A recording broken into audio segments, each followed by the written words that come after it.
روٹی کھاتے وقت زبان دان تلے آ جائے تو سمجھ جائے تمہاری قسمت رنگ لانے والی ہے، تمہیں خوشیاں نصیب ہونے والی ہے۔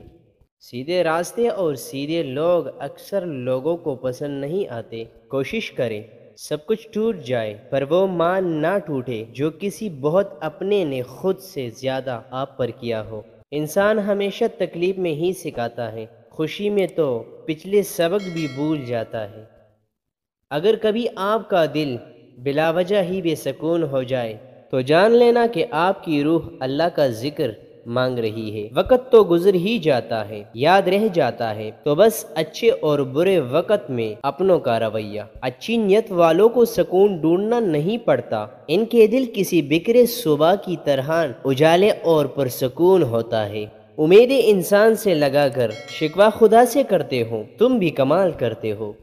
اللہ کا شکر ادا کرو، یہ نہ سوچو کہ اللہ تعالیٰ تمہاری دعا کو فوراً قبول کیوں نہیں کرتا، یہ شکر کرو کہ تمہارے گناہوں کی سزا فوراً نہیں دیتا۔ رشتوں کی خوبصورتی ایک دوسرے کی بات کو برداشت کرنے میں ہے، بے عیب انسان تلاش کرو گے تو اکیلے رہ جاؤ گے۔ اللہ سے محبت کرنے والے ہر انسان سے محبت کرتے ہیں۔ آنسو وہ خاموش دعا ہے جو صرف رب ہی سن سکتا ہے۔ بے فکر رہے، جس رب نے اتنی دھیان سے اتنے پیار سے آپ کا دل بنایا ہے وہ کبھی اس کو نہیں توڑے گا۔ آپ کو بس صبر کرنا سیکھنا ہے۔ خاموشیاں کبھی بے وجہ نہیں ہوتی، کچھ درد ایسے بھی ہوتے ہیں جو آواز چھین لیتے ہیں۔ کوئی کتنی ہی نا انصافی کر لے، آخر میں انصاف تو اسی ذات نے کرنا ہے۔ صبر رکھو، ہر چیز آسان ہونے سے پہلے مشکل ہوتی ہے۔ محبت رب کی دین ہے جو انمول دلوں پر ہی نازل ہوتی ہے۔ خاموشی سے کی گئی دعا اور محبت دونوں بہت طاقت رکھتی ہے۔